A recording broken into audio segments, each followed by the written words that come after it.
Hey everyone, welcome to our channel. Monitoring and controlling the fans on your Mac can help manage its temperature, improve performance, and extend its lifespan.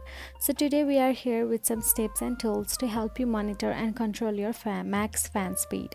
So, let's get started. Firstly, let's talk about the activity monitor. While activity monitor does not directly show fan speeds, it can help you identify which processes are consuming significant CPU resource, which in turn can cause your fans to ramp up. But if you want to download the Max Fan Control in order to see what's exactly happening with your fans inside the Mac, then simply download the Max Fan Control from the Google and then simply open the app.